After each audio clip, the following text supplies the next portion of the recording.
تو پھر میری بھی ایک بات سن لو، میں مسلمان ہوں، ایک اللہ کے سوا کسی کو معبود نہیں مانتا، میں تمہارے بتوں کو جھوٹا سمجھتا ہوں، میرا ایمان تم سے زیادہ پختہ ہے، مجھے اپنے اللہ پر یقین کامل ہے، تمہارے دیوی دیوتا تمہاری چڑیلیں چاہے کچھ بھی کر لیں، وہ میرا کچھ نہیں بگاڑ سکیں گے۔ کامنی خاموشی اور تحمل سے میری بات سنتی رہی۔ جب میں چپ ہو گیا تو وہ بولی، مجھے خوشی ہے کہ تم اپنے ایمان پر قائم ہو، شاید یہ تمہارے ایمان کا ہی اثر ہے کہ تم ابھی تک زندہ ہو، لیکن ہونی ہو کر رہتی ہے، سنسار میں ہونی کا چکر بھی چلتا رہتا ہے، ہونی تم پر وار کرے گی، وہ تم پر وار کرنے سے باز نہیں آئے گی، تمہارا ایمان جب تک تمہارے ساتھ رہے گا وہ تمہاری حفاظت کرے گا۔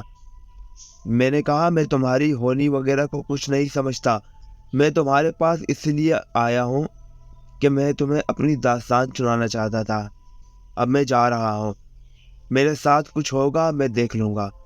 کامنی نے آنکھیں بند کر لی، میں بھی خاموش ہو گیا۔ دیے کی لو ساکھ تھی، دیے کی روشنی میں کامنی کا چہرہ کسی مورتی کی طرح لگ رہا تھا۔ پھر اس نے آنکھیں کھول دی، میری طرف نگاہیں اٹھا کر دیکھا اور پرسکون آواز میں بولی، تم پر جو آفت نازل ہو چکی ہے میں اس سے دور نہیں کر سکتی، یہ میرے اختیار میں نہیں، ہاں لیکن اتنا ضرور کر سکتی ہوں کہ جب تمہاری ہمت جواب دے جائے اور زندگی سے رشتہ توڑ دینے والی طاقتیں تم پر حملہ کرے تو تمہاری مدد کو آ جاؤں۔ میں نے تلخ لہجے میں کہا، مجھے تمہاری مدد کی ضرورت نہیں، مجھے سوائے خدا کے اور کسی کی مدد نہیں چاہیے۔ تو کامنی نے آہستہ سے کہا، یہ بھی خدا ہی کی مرضی ہے کہ میں تمہاری مدد کروں، میں بھی تمہارے اور تمہارے خدا ہی کے حکم سے تمہاری مدد کروں گی، مگر تم تو بت پرست ہو، ایک خدا پر تمہارا ایمان نہیں ہے، پھر تم یہ بات کیسے کر رہی ہو؟ کامنی نے نفی میں سر ہلاتے ہوئے کہا، تم نہیں سمجھ سکو گے ان باتوں کو، اگر تمہیں میرا کچھ خیال ہے، اگر تمہیں اپنا کچھ خیال ہے تو آئندہ اپنے ایمان کو کمزور نہ ہونے دینا، آئندہ کبھی اپنے خدا کے ساتھ کسی دوسری طاقت کا سہارا تلاش نہ کرنا، دوسری طاقت کو خدا کے ساتھ شریک نہ کرنا۔ تم سے ایک ایسا ہی گناہ سرد ہو چکا ہے، شاید تم اسی کی سزا بھگت رہے ہو، یہ ساری مصیبت تمہاری اپنی بلائی ہوئی ہے، کسی دوسرے نے تمہیں اس میں مبتلا نہیں کیا۔ یاد رکھو، انسان ہمیشہ اپنی لائی ہوئی مصیبتوں میں مبتلا ہوتا ہے۔ اس سے زیادہ میں کچھ نہیں کہنا چاہتی۔ کامنی کی ایک انگلی میں چاندی کی ایک انگوٹھی ہمیشہ پڑی ہوتی تھی، اس وقت بھی اس نے انگلی میں چاندنی کی انگوٹھی پہنی ہوئی تھی۔ اس نے انگلی میں سے چاندی کی انگوٹھی اتار کر مجھے دی اور کہا، اصل مدد خدا ہی کی طرف سے آتی ہے، اصل کارساز وہی ہے، ہاں دنیا میں وہ ایک وسیلہ ضرور پیدا کرتا ہے، یہ انگوٹھی اپنے طور پر کچھ بھی نہیں ہے، اسے بھی اپنے خدا اور میرے بھگوان کی طرف سے ایک وسیلہ ہی سمجھو، اسے اپنے پاس رکھو، جب کبھی زندگی میں تمہیں میری ضرورت محسوس ہو اس کو اپنے جسم پر 3 بار رگڑنا، میں جہاں بھی ہوں جس حالت میں بھی ہوئی تمہارے پاس تمہاری مدد کو پہنچ جاؤں گی۔ میں نے انگوٹھی لے لی۔ اس نے کہا، اس طرح اس کے گم ہو جانے کا خطرہ ہے، اسے اپنی انگلی میں پہن لو۔ اس کی انگوٹھی میری سب سے چھوٹی انگلی میں صحیح آ گئی۔ کامنی اٹھ کر کھڑی ہو گئی، کہنے لگی، میرے ساتھ آؤ، میں تمہیں دریا پار ایک ریلوے اسٹیشن پر چھوڑ آتی ہوں، میں چاہتی ہوں کہ تم اس علاقے میں زیادہ دیر نہ ٹھہرو۔ وہ مجھے ساتھ لے کر کھنڈر سے باہر آ گئی۔ رات ڈھلنا شروع ہو گئی تھی، کھنڈر کے چاروں طرف گھنا جنگل تھا، وہ پچھلی رات کے اندھیرے میں پہلے سے زیادہ ڈراؤنا لگ رہا تھا۔ میں نے اس سے کہا، یہاں ہمیں کس طرف جانا ہوگا؟ دریا کا گھاٹ تو یہاں سے مشرق کی طرف کافی فاصلے پر ہے اور اس وقت جنگل میں راستہ بھی نہیں ملے گا۔ کامنی بولی، تمہیں اس کی فکر کی کیا ضرورت ہے، میں جو تمہارے ساتھ ہوں، اس طرف میرے ساتھ ساتھ چلے آؤ۔ کھنڈر کے پیچھے دوسری جانب پہاڑی ٹیلے کے پہلو میں ایک گھاٹی سی تھی جہاں بڑا گہرا اندھیرا تھا۔ کامنی مجھے لے کر اس طرف چل پڑی۔ گھاٹی میں تھوڑا سا نشیب تھا، ہم نشیب میں اتر گئے۔ آگے چڑھائی تھی، چڑھائی چڑھ کر ہم دوسرے ٹیلے کے دامن میں آ گئے۔ یہاں ایک کافی بڑی جھیل تھی جس کی سطح پر ستاروں کی روشنی میں کھلے ہوئے کنول دور تک نظر آ رہے تھے۔ کامنی نے کہا، میرا ہاتھ پکڑ لو۔ میں نے اس کا ہاتھ پکڑ لیا۔ کامنی نے اونچی آواز میں کوئی تلسمی منتر پڑھا جو میری سمجھ سے بالا تر تھا۔ اس کے ساتھ ہی اس نے میرے ہاتھ کو آہستہ سے کھینچا اور ہم دونوں جھیل کی سطح پر آ گئے۔ میں ڈر کر کبھی ایک پاؤں اوپر کرتا، کبھی دوسرا پاؤں اوپر اٹھا لیتا، اس خیال سے کہ میں پانی میں نہ ڈوب جاؤں، مگر مجھے ایسا لگ رہا تھا جیسے میں ہوا میں کھڑا ہوں۔ پھر کامنی آہستہ آہستہ جھیل کے اوپر ہوا میں آگے بڑھنے لگی۔ میں بھی اس کے ساتھ ہوا میں اپنے آپ آگے کو جانے لگا۔ جیسے جیسے ہم جھیل کی سطح پر آگے بڑھ رہے تھے، کامنی کی رفتار تیز ہوتی جا رہی تھی۔ وہ جھیل کی سطح سے اوپر بھی اٹھتی جا رہی تھی، یہاں تک کہ ہم جھیل کے اوپر اڑتے ہوئے جھیل کے دوسرے کنارے پر آ گئے۔ یہاں ہر طرف درخت ہی درخت تھے۔ وہ میرے ہاتھ کو پکڑ کر ہلکے سے جھٹکے کے ساتھ ایک دم زمین سے کوئی 20 فٹ بلند ہوئی۔ جب جنگل کے درخت قریب آئے تو وہ ذرا سا اچھلی اور ہم زمین سے اور زیادہ اوپر آ گئے۔ تھوڑی دیر بعد ہم درختوں سے بھی اوپر ہوا میں پرواز کرنے جا رہے تھے۔ ہوا میں اس طرح پرواز کرنا مجھے بڑا اچھا لگ رہا تھا۔ یہ ایک ایسا تجربہ تھا جس کا مزہ ہر کوئی نہیں اٹھا سکتا تھا۔ ہوا میرے اور کامنی نرتکی کے بالوں کو اڑا رہی تھی۔ یہ بڑی سرد اور ٹھنڈی ہوا تھی۔ اس علاقے میں سردیوں کا موسم نہیں آتا تھا۔ میں نے نیچے دیکھا، ہمارے نیچے ڈھلتی رات کے اندھیرے میں ڈوبے ہوئے درختوں کے جھنڈ سیاہ خاکوں کی طرح لگ رہے تھے۔ سامنے دور تک سوائے تاریکی کے اور کچھ نظر نہیں آ رہا تھا۔ میں نے کامنی سے پوچھا، ہم کس شہر کی طرف جا رہے ہیں؟ کامنی نے ذرا اونچی آواز میں جواب دیا، جب شہر قریب آئے گا تو بتا دوں گی۔ کامنی نے اپنی رفتار تیز کر دی۔ اس نے میرا ہاتھ پکڑ رکھا تھا۔ اس کے ساتھ ہی میری اڑنے کی رفتار بھی اپنے آپ تیز ہو گئی۔ کامنی اپنے ارادے سے رفتار کو کم اور تیز کرتی تھی۔ یہ اس نے مجھے بعد میں بتایا تھا۔ وہ رفتار تیز کرنا چاہتی تو ارادہ کرتی اور اس کی رفتار تیز ہو جاتی۔ یہ کوئی معجزہ یا کرشمہ نہیں تھا، یہ محض جادو اور طلسم تھا۔ کافی دیر تک ہم اسی رفتار سے ہوا میں اڑتے رہے۔ اس کے بعد دور سے کسی شہر کی روشنیاں نظر آنے لگی۔ کامنی نے ان روشنیوں کی طرف اشارہ کر کے کہا، یہ برہان پور شہر کی روشنیاں ہیں۔ برہان پور سے بمبئی شہر زیادہ دور نہیں، یہاں سے بمبئی چلے جانا۔ بمبئی میں ایک بزرگ کا مزار ہے، میں تمہیں کچھ پھول دوں گی، میری طرف سے اس بزرگ کے مزار پر فاتحہ پڑھنا جس طرح تم مسلمان لوگ پڑھتے ہو، اور میری طرف سے پھول چڑھا دینا۔ تھوڑی دیر میں کامنی اور میں برہان پور شہر کے ریلوے اسٹیشن سے کچھ فاصلے پر ویران سی جگہ پر زمین پر اتر گئے۔ میں نے کامنی سے کہا، مجھے ہوا میں اڑنا بہت اچھا لگا ہے کامنی، کاش میں بھی اس طرح ہوا میں اڑ سکتا۔ کامنی مسکرانے لگی۔ اس نے کہا، یہ بات آج تک میری سمجھ میں نہیں آئی کہ مجھے تم سے اتنی ہمدردی کیوں ہے۔ شاید اسی لیے کہ تم مجھے اچھے لگتے ہو۔ میں یہ تو نہیں کہوں گی کہ مجھے تم سے پیار ہو گیا ہے، ہو سکتا ہے یہ بات بھی ہو، لیکن ابھی اس کا مجھے پورا یقین نہیں ہے۔ میں تمہاری یہ خواہش بھی پوری کر دیتی ہوں۔ پھر اس نے ایک منتر پڑھا، کہنے لگی، اسے میرے ساتھ دہراؤ۔ چھوٹا سا منتر تھا مگر تھا بڑا اونٹ پٹانگ۔ میں اس کے پیچھے منتر کو دہراتا رہا۔ 10-12 دفعہ منتر دہرانے کے بعد مجھے زبانی یاد ہو گیا۔ کامنی نے کہا، اگر کبھی تمہیں ہوا میں اڑنے کی ضرورت محسوس ہو تو اس منتر کو 3 بار پڑھ کر پھونکنا، تم اپنے آپ ہوا میں بلند ہو جاؤ گے، اور پھر جس طرف کا ارادہ کرو گے، جتنی رفتار سے چاہو گے پرواز کرنے لگو گے۔ لیکن ایک بات کی شرط ہے، شرط یہ ہے کہ تم اس منتر کو صرف اس حالت میں پڑھو گے جب تمہاری جان پر کوئی بھاری مصیبت آ جائے گی اور تمہارے سامنے فرار کا کوئی دوسرا راستہ نہ ہو۔ اس کے علاوہ اگر اڑنے کی کوشش کی تو تمہیں الٹا نقصان پہنچ سکتا ہے۔ میرے منتر کو دل میں دہرا کر پکا کر لیا تھا۔ میں نے کہا، تم جیسے کہتی ہو میں ویسے ہی کروں گا، اور بلا ضرورت منتر پڑھ کر نہیں پھونکوں گا۔ کامنی نے سیدھا ہاتھ ایک طرف پھیلا دیا۔ دوسرے ہی لمحے اس کے ہاتھ میں ایک گلدستہ تھا۔ وہ گلدستہ مجھے دے کر بولی، بزرگ کے مزار پر میری طرف سے سلام عرض کرنا، فاتحہ پڑھنا، اور میری طرف سے یہ حقیر نذرانہ ان کے مزار کے پاس رکھ دینا۔ اب تم جاؤ، اسٹیشن سامنے ہی ہے۔ مجھے یاد آ گیا کہ میرے پاس تو ٹکٹ کے لیے ایک بھی پیسہ نہیں ہے۔ جب میں نے کامنی سے اس کا ذکر کیا تو وہ بولی، فکر نہ کرو، اس کا انتظام بھی کر دیا جائے گا۔ جاؤ، اللہ حافظ، بھگوان کے سپرد۔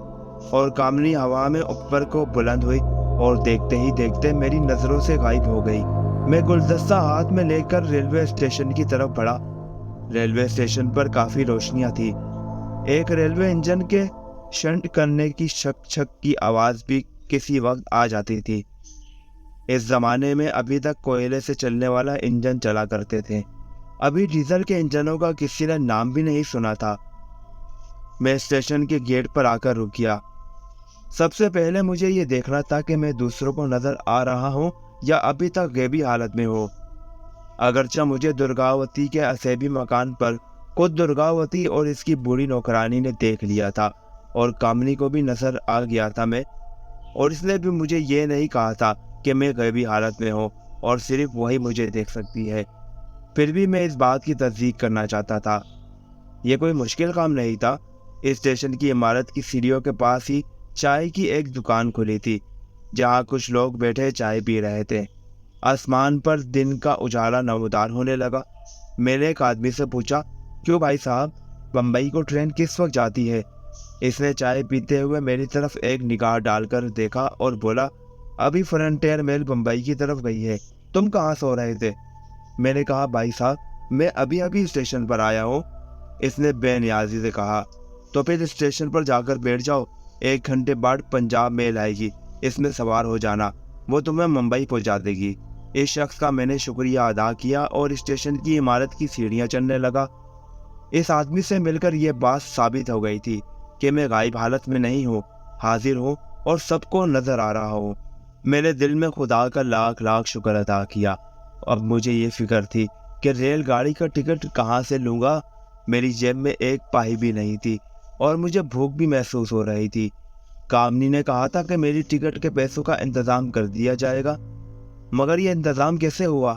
اس کی کوئی واضح شکل ہی نظر نہیں آ رہی تھی۔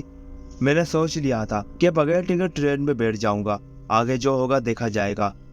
ٹی ٹی نے پکڑ لیا تو اس کی منت سماجت کر کے کہہ دوں گا کہ میری جیب کٹ گئی تھی، سارے پیسے جیب کترے لے گیا، میرا ممبئی پہنچنا بڑا ضروری ہے، آپ کی مہربانی ہوگی، وغیرہ وغیرہ۔ یہ سوچ کر میں گیٹ کے پاس ایک بینچ پر بیٹھ گیا۔ مسافر اپنے اپنے سامان کے ساتھ ٹانگوں وغیرہ سے اتر رہے تھے۔ صبح ہو گئی تھی۔ اسٹیشن پر کافی رونق تھی۔ ایک دبلا پتلا لڑکا میرے پاس آ گیا۔ اس کے فلمی ہیرو کی طرح لمبے بال تھے۔ وہ سگریٹ پی رہا تھا۔ میں نے اس سے پوچھا، پنجاب میل کس وقت پہنچتی ہے بھائی صاحب؟ اس نے سگریٹ کا کش لگاتے ہوئے کہا، گھنٹہ پون گھنٹے میں آ جائے گی۔ یا بمبئی کس وقت پہنچے گی؟ میں نے پوچھا تو وہ بولا، شام کے وقت پہنچتی ہے بمبئی۔ اتنا کہہ کر وہ اٹھا اور ایک طرف کو چل پڑا۔ چند قدم چلنے کے بعد اس نے کھڑے ہو کر پتلون کی جیب میں ہاتھ ڈالا، جیب میں سے ایک لفافہ نکالا اور پلٹ کر میرے پاس آ گیا۔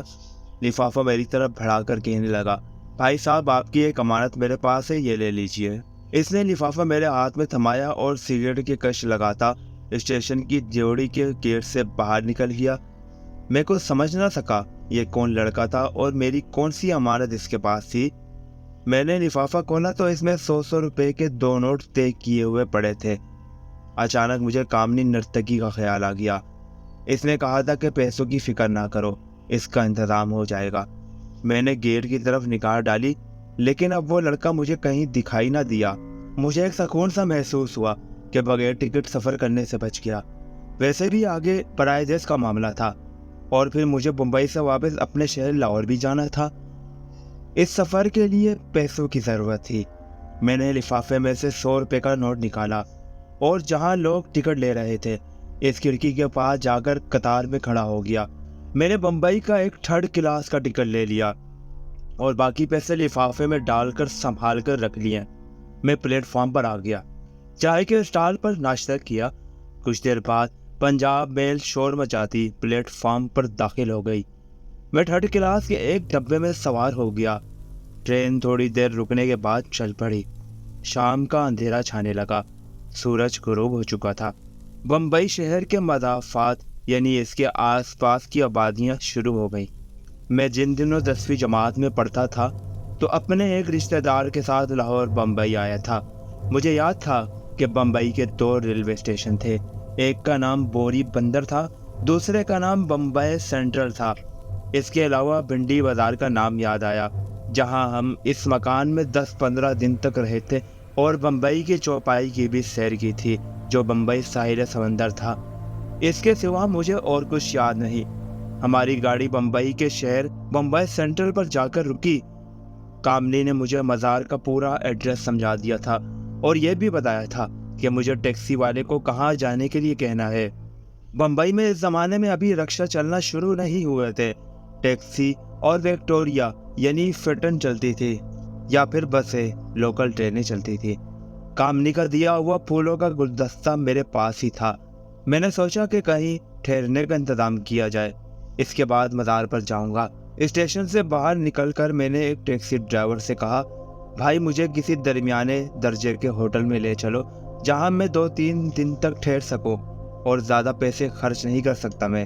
ٹیکسی ڈرائیور مجھے ٹیکسی میں بٹھا کر گنجان علاقے میں واقع ایک ہوٹل میں لے آیا، جس کا نام ممتاز ہوٹل تھا۔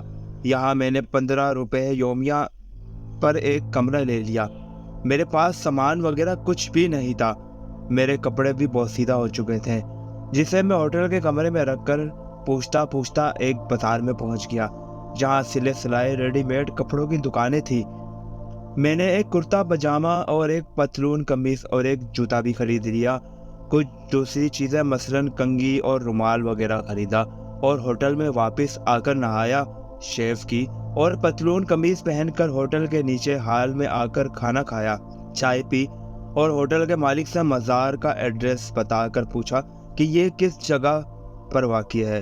اس نے کہا، بابا جی کے مزار پر آپ کو کوئی بھی ٹیکسی والا پہنچا دے گا، یہ بمبئی میں مشہور جگہ ہے۔ بے شک رات کو چلے جائیے، وہاں تو دن رات میلہ لگا رہتا ہے۔ میں نے سوچا کہ کامنی کی امانت ابھی مزار شریف پر جا کر پیش کر دینی چاہیے۔ مجھے نیند بھی نہیں آ رہی تھی۔ میں نے ٹیکسی پکڑی اور اس سے مزار پر چلنے کے لیے کہا۔ گلدستہ میں نے اخبار میں لپیٹ کر اپنے ساتھ رکھ لیا تھا۔ یہ مزار شہر کے جنوب میں کافی دوری پر تھا۔ مزار پر بڑی رونق تھی، لوگ دعا مانگنے کے لیے چلے آ رہے تھے۔ اگربتیوں کی مہک سے فضا لبریز تھی۔ مزار پر خوب روشنیاں چکمگا رہی تھی۔ ایک طرف لنگر کھلا ہوا تھا، دوسری طرف قوالی ہو رہی تھی، اور ایک درویش دھمال ڈال رہا تھا۔ میں نے سب سے پہلے مزار شریف پر حاضری دی، دعائے فاتحہ پڑھی، اور کامنی کا گلدستہ ایک طرف بڑے ادب سے رکھ دیا۔ کچھ دیر سر جھکائے بیٹا فاتحہ پڑھتا رہا، پھر اٹھا اور الٹے قدموں مزار شریف کے احاطے سے نکل کر اس طرف آ گیا جہاں لنگر تقسیم ہو رہا تھا۔ میں آہستہ آہستہ چلتا مزار کے عقب میں آ گیا۔ یہاں چھوٹی چھوٹی کوٹریاں بنی ہوئی تھی۔ میں ایک کوٹری کے قریب سے گزرا تو ایک درویش صورت بزرگ نے میری طرف گھور کر دیکھا۔ میں نے انہیں سلام کیا۔ سلام کا جواب دینے کے بجائے اس درویش نے کہا، میرے پاس بیٹھو، تمہیں زعفرانی چائے پلاؤں گا۔ کیوں میاں، کیا خیال ہے؟ میں نے کہا، یہ میری خوش قسمتی ہے جناب کہ آپ مجھے چائے کی دعوت دے رہے ہیں۔ درویش کی عمر زیادہ نہیں تھی، کتابی چہرے پر بڑی بشاشت تھی، آنکھوں میں پرکشش چمک تھی، لمبے بال تھے، سر پر سب صفا امامہ بندھا ہوا تھا، سیاہ چولا پہن رکھا تھا، لوہے کی کرسی پر بیٹھے تھے، اٹھ کھڑے ہوئے، میرا ہاتھ پکڑ کر مجھے اپنی کوٹری میں لے گئے۔ بڑی صاف ستھری کوٹری تھی، بجلی کا بلب روشن تھا، زمین پر ایک طرف چٹائی بچھی تھی، گاؤ تکیے لگے تھے۔ وہ گاؤ تکیے کے سہارے بیٹھ گئے۔ میں بھی جوتا اتار کر ادب سے ان کے سامنے بیٹھ گیا۔ مجھے نہیں معلوم انہوں نے کب کس کو چائے لانے کے لیے کہا۔